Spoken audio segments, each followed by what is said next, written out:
All right, welcome to another bragging rights. Today, we've got a pretty ambitious video. I'm going to showcase a pretty massive army of mine. This is part of my Hellenistic collection, and this is my army of Ptolemy at the Battle of Raphia. I've based most of this on various research, but largely this book, The Army of Ptolemaic Egypt, by Paul Jostono. I'm not positive how to pronounce that. Apologies if I'm pronouncing it wrong, but as close as I'm going to get. So I'm going to run down the account of the Battle of Raphia's numbers and then show how I've represented each in models in my collection. So let's start with the household cavalry of the Ptolemies. So we have here, this is with the first unit I did of these models, and you'll see kind of a progression as we go along. These are warlords, and this is kind of leader of the household cavalry. These are from Warlord Games. So these are the Warlord Games Alexandrian companions, and I went with kind of some typical colors here. This is like really muted purple. It ends up a lot more pink. I think a purple would have worked a little nicer here, but this was the first unit I did, and I was overall just kind of experimenting with contrast paint and with the models themselves. And this was a time where I didn't have the use of my thumb, so I had to do like kind of a weird cradle and bracing of the brush. So I was just happy to get through it. I gave them very long broomstick lances to make them stand out and make them justified as to the strongest lance cavalry. This is a model kit overall, not much of a fan of. The Warlord cavalry are weedy. The legs are very spindly, and they only come in a couple of varieties. I did like that they had open hands, so I could put in non-breakable lances. And I based them to work for Kings of War, although I hardly really ever used them as Kings of War. So 700 household cavalry. Now on to some elite cavalry that would have been working as part of the battle. We have here it's from the same kit, although I spent just a little bit more time with them. They were done in a later date. Kind of individualized the horse patterns a little more than previously. They also have these long kind of semi-lances, and the basing is the same, although these are on a magnetic tray. And then I have a mercenary slash settler cavalry companion to go with them. These are meant to be settler cavalry, kind of Macedonian style cavalry that were granted lands in Egypt in exchange for military service. We have, and that's part of a group of 2,300 settler cavalry. Now, mercenary cavalry, I've got here 2,000 mercenary cav, and this is going to be split into a few units, so numbers don't match up perfectly between these. These have the shorter spears and are meant to be kind of Thessalian cavalry equivalents. I used a lot of different colors to indicate that they are mercenary, and they are partially equipping themselves with their monies. We've got a unit of them. Again, don't really love the Warlord kit, but I had a ton of them. Want to get them painted up. I should also note, you might have noticed, I have these guys all based, all three of those units, so that they form a subtle wedge.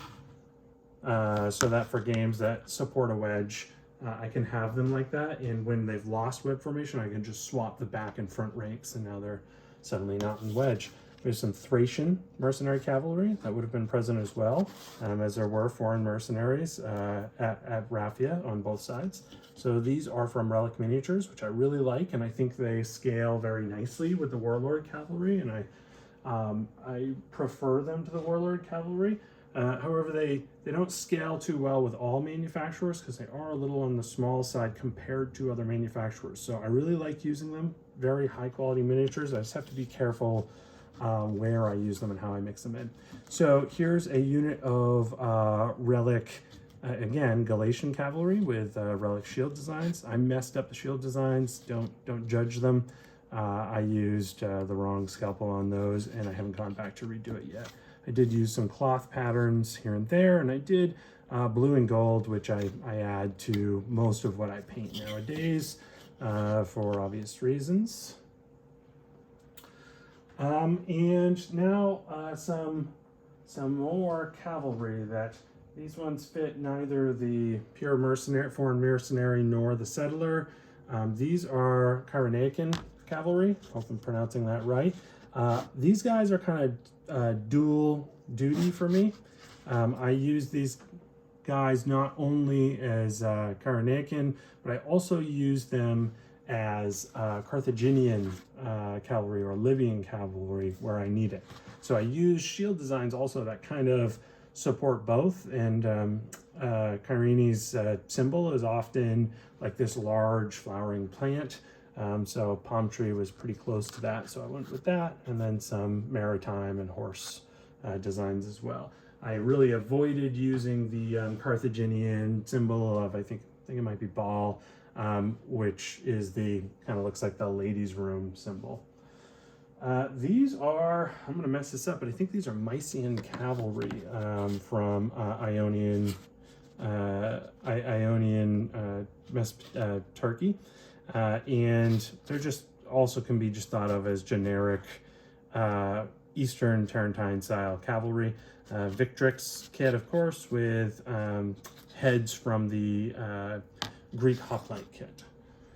So those are just some generic light cavalry, basically. Some Tarentine cavalry as well, which you don't have to actually be from Tarentum, but I did include the dolphins as that shows up on some of the coinage of Tarentum, and I thought it'd be particularly appropriate for them. I've shown these off before. I've used them in a few armies in the past. And to round the cavalry off, we have a unit of camel javelin men, which have performed really well in battle for me. A very minor component of the army from the kind of levy of people under the rule of the Ptolemies, but just kind of a cool thing that you can include in a Ptolemaic army that is just too fun to not include. Then we have a Galatian hero. Let me see if this focus is even working. I think it is. Yeah, we have a Galatian hero there. That is a warlord's, I forget what they call this new rubbery resin they use. It creates some pretty high detail for the price, but it is very rubbery. I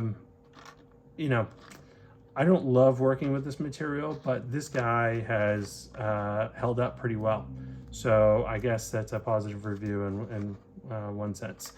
He was fun to do. It was nice to add all the color to him, to this very colorful army. And we got the man himself. We have a Ptolemy on horse, kind of in that Alexandrian style of commander, although he's nowhere near as famed on the battlefield. But in Raphia, make good account of himself, I believe. So we have him. That's from Aventine Miniatures. Actually, I wanted to show these off again. I really love Aventine's cavalry commanders. I think they're really great. I have some more I'm painting up, including a Paris. So that should be very fun. All right, move on to the next section. So for the elite infantry, like the Royal Agama and the Peltis, I actually don't have those finished yet. I have one Royal Agama done. There he is. And I'm going to do obviously a full unit of those in the future. Just haven't gotten to it yet. I have a massive amount of pikes. When you do kind of 100 pikemen, it can get a little repetitive and you need a break. And then I just haven't found perfect Peltis models yet for the elite Peltis of the Royal Guard. But let's move to the Phalanx Corps. So let's start with Ptolemaic settler phalangites. These are from the Warlord kit with Victrix, Little Big Man Studios, shield transfers. The eagle is meant to be a Ptolemaic symbol, and this comes with also a partially Warlord, the musician's Warlord, and then Aventine Ptolemaic commander. Now this can be Ptolemy on foot. It's got the same helmet, but I tend to have it as a family member leading a group of pikemen. Let me get those off and let's go to more pikes. And we're going to be at this for a little bit as we go through the infantry. So next up we have just standardized generic Macedonian style phalanx. We are again with the Warlord Phalangite kit. We have a transfer on the shields and on that banner from Victrix, Little Big Man Studios. And I went with a kind of iconic look here for my elite Pyrrhic units, which is a Macedonian star on the shield, and then a ice blue on top of hawk turquoise helmet, and some red and pink on the line of thorax. This is also a unit that could stand as elite. It could also stand as loner troops from Macedon proper, and it could fit in very nicely in a Pyrrhic force, which someday they indeed will. Oh, and I've got a command stand as well that go with them. And you notice there, they're already rocking the Pyrrhic symbol, which mix in a lot. And I love that shield design. So I reserved it for the leader, kind of used the same colors on all these guys, but accented each of them with a different color choice, you know, added the black and white up here. And these are extremely lightweight. These are the Warlord resin, although this may be, I think these are a little stiffer resin. I could be mistaken, but these didn't work as rubbery as before. So I think these might be traditional resin, but I'm not actually positive. One more unit, I'll actually start with the commander. This is a mercenary commander, can also double as, I believe his name is Cleonomes.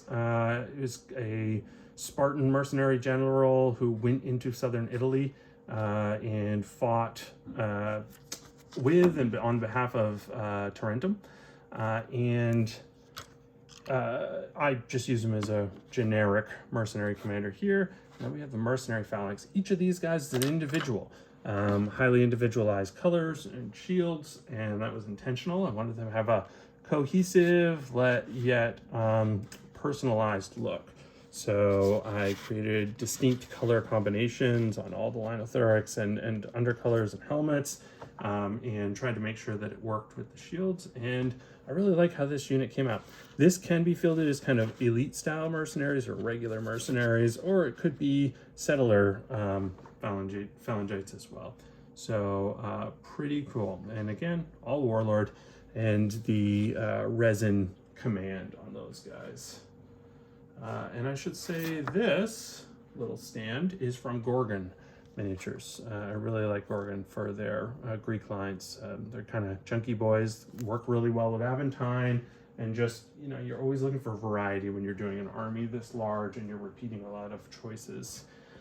Okay, I think we have made it through the phalanx, so almost. We have, for early Ptolemaic stuff, I've also got mercenary hoplites, which I think could still come from some of the islands or from areas where they're not as involved in constant military action. These are immortal miniatures, pretty awful miniatures, but I really like the look of the shield wall they create, and I love the size of the shields and how well they take Little Big Man Studios transfers. So for that, I will paint up one more unit of these so I can get like kind of a double wide wall going. But otherwise, pretty dated kit. Awful is the wrong word. It's just very old, right? And it shows its age. We have Kyrenaican phalanx here. And again, you know, shield choices, same basic tone I was going for with the cavalry. These are meant to fit as equally into a Carthaginian army as they do into this Ptolemaic army. And I think I achieved that with these guys, with the exception of up here, we have a very Carthaginian symbol there, but the rest of it I think could serve as either. Okay, now on to some either mercenary or regional foot.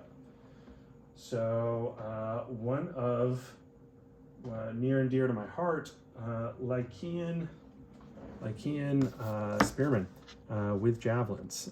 Near and dear to my heart, because for Two the Strongest, I actually wrote the Lycian army list, which was really fun. You know, I did a couple months of research, which just consisted of a handful of books, but it was really fun to put together. And then shortly after that, Gripping Beast came out with this set of models and this line. They also have a couple of hero models to go with them, and sent me some to review. So these are them painted up, Little Big Man Studios shields, and never sick saying it. And then we have broomstick spears that I put in. They come with open hands, which I really like for anybody with spears or javelins. It just makes it so easy to put in something more durable than plastic. So we have here the standard broomsticks I use. I use some light colors. I use the red sock toppers, which kind of lines up to Osprey's image of a Lycian javelin man. And at Raphia, there would have been a small contingent of these guys. We also have mercenary spearmen with javelin from unknown or unstated regions. So these could be Judean, could be a lot of different things. It's somewhere within Ptolemaics' sphere of influence. They use the same basic color tones as the Lycians. I use shield designs from Little Big Man Studios to fit this kit. These would have been Numidian Carthaginian shield designs when they were first put out. I think they work for this, which is kind of Eastern Mediterranean, who knows what troops. This is War Games Factory model kit from their Numidian model kit. However, it works really well for generic, early Hellenistic troops and kind of late classical. And man, I really like this kit. For its age, I think it's doing really well. I believe this is a kit from about 2006. So for a 2006 plastic kit to still stand up and fit in an army, I think is really nice. You know, I wouldn't mind painting up more of these. You're going to see more as we go through the army. They are, for me, typically fielded as Judean, although I have had them fill other roles. They can really be any kind of Greek-influenced style spearman without being pure hoplite or thorophorai. Okay, let's go. We got some more to get through. So let's go for Galatians. We have here in the battle there would have been 6,000 Galatians and Thracians. These are the Galatian models I went with and shield designs I went with. These freehand shields. Didn't spend probably enough time or attention on them, but they do the trick. They all kind of are different designs, but overall form a cohesive whole. Same goes for the capes I use, different shades of blue and white and different cloth patterns, but again, trying to have a not uniform look, but a cohesive look.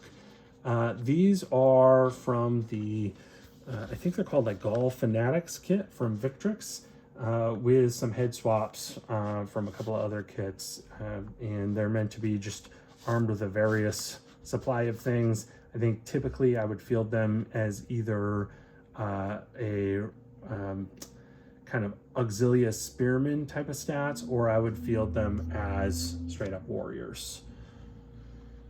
Like Galatian, any good Galatian should be. And now the Thracians from that same mercenary unit. These are Thracians of this age, which would be Raphia with javelin and shield. So they kind of fit into this world of part spearman, part javelin man, and then part heavy weapon fighter. I used the astoundingly cool relic waterslide transfers on these shields. I have some relic Thracian warrior or Therophori in here, and then I have Warlord Games, like this one and this one, Warlord Games Thracian with Raphia. I think all in all they mix really nice. I've said before, relic mixes well with Warlord. They just don't play well with all manufacturers, but Warlord's one where you can mix them pretty nicely and get some cool variety. Although Relic themselves have such amazing variety in their kits that you don't really need to mix as much. You could make a whole army out of Relic and be very happy with it. Okay, more generic mercenaries. So there would have been 8,000 generic mercenaries present. So let's go with these guys. Now they are destined to have shield transfers put on. And I might even replace the shields altogether and put on a different shield design. For now, these are kind of generic Therophori. Could be settler Therophori or mercenary Therophori. Oh, there, I'm not wrong. I put the ones in the back on a little bit of an elevation so I can feel them together as this unit kind of charging down a little bit of a raised earth, or I can feel them as two separate units. They're meant to have a little bit of individual charm to them, but they are meant to be a cohesive unit. Now for shield designs, Relic Little Big Man Studios doesn't put out a Theros design other than for Seleucids and for Carthaginians. Neither one really fits here for Ptolemaic, so I'm kind of holding out hope that I come up with something. In the meantime, I have ordered relic transfers that fit relics shields, so I may just reshield these with relic shields, which are really awesome Theros, and use their transfers. I'm not sure. Overall, this is a unit I'm not really happy with the look of, but they fill that role that I need of more Theros. Okay, more mercenaries. We have some Rhodian slingers. These are from Gorgon Miniatures. Really love this line. I've shown these off before. And I believe that's from their Spartans. And then I have some Cretan archers from Aventine, where I've done some cloth patterns on each and went with kind of a unique color design, meant to be cohesive but not uniform. The shields are meh, but they're fine for a unit that I have 5 of that I use in one historical battle. We have some generic archers from Wargames Factory. Can easily go together in a unit, or can be 2 distinct units. You know, one obviously went with a red, one went with a blue, so they could also be on opposite sides of each other in a battle. This is just a really cool, versatile, basic kit. Not high detail, takes paint easily though. They paint up quick, they assemble quick, and they fit a lot of rolls for one kit. Big fan of it. If you have any sprues of it sitting around, let me know. I want them. I'd love to add more to my army.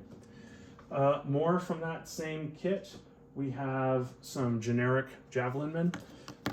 For now, I treat these as raw or untrained javelin men, and I've really painted them to look pretty raw. They also could double as Numidian Jav. They could be Libyan Jav, be a lot of different things. For a while, I was treating them as Egyptian Levy Javelin. I actually have purchased the Perry Sudanese Modest kit, which those are going to be my Egyptian Javelin men and in the future. Haven't painted them up yet. When I do, be sure to do a showcase. Those guys have shaved heads and very basic tunics, which I'm going to make colorful. But those will be my kind of unmotivated, untrained troops. We have some North African, they could be levied as part of Ptolemy's land holdings, or they could be mercenary, but these are North African spearmen, javelin men from Agama Miniatures. I think they sell these as Numidae. I could be mistaken, kind of Garamantians.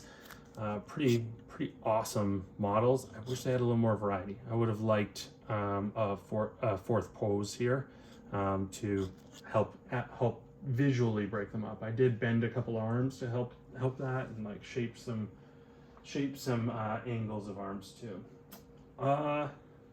Okay, we've got some more levied Numidian slingers. I actually painted these back in like 2007 or so, maybe 2008, when I was very first getting into historicals. I've given them some touch-ups since then, and then rebased them to fit some of the games that I play now. Added a little elevation to one of the bases. Not a lot to say here.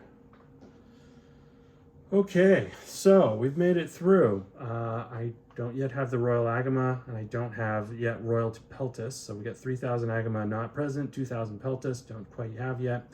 25,000 Phalangites, mostly of Macedonians. We get 2,000 Egyptian Phalangites, or Phalangites, 8,000 mercenaries of various sorts, and we went through a lot of units of that. 3,000 Libyan Cyrenaican phalanx, 6,000 Galatian and Thracian infantry, 3,000 Cretans, which, you know, we didn't have a ton of archers. We just had 3 stanza archers.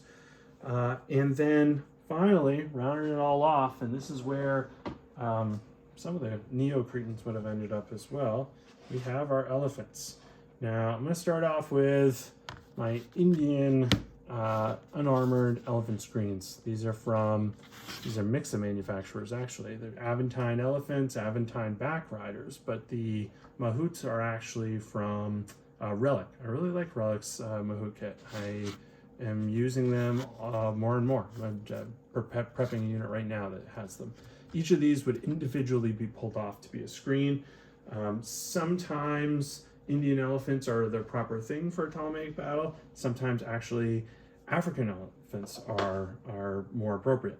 So these are African elephants for Raphia that I would be using with the Ptolemies, and I used some transfers that I thought worked really well with Ptolemy. I think they might even be labeled Ptolemy, but I could get away with using them for Carthaginian or kind of Libyan elephants as well, and I tried to be conscious of that, as this is kind of a dual purpose army. I don't love how breakable the pikes are on these guys. I actually broke one while I was getting ready for this video, but man, do I ever love the price of this kit, and more importantly, the transfers that support it. These transfers are so cool, like so much character, and they add just such a nice visual element to them. Also lets you kind of tie together the whole model with colors that either blend well with the transfers or give a little bit of contrast, which I subtly tried to do with both of these elephants. Almost there. We have my kind of ammo or VP tracker and a shrine, like a shrine for omens. I use the pair of these as my camp. I also do have painted kind of tents and stuff, which I use for the camp sometimes, but I really like the character of those two models. So, and actually I want to point out, this is the SPQR promo model, Greek Taking Omen.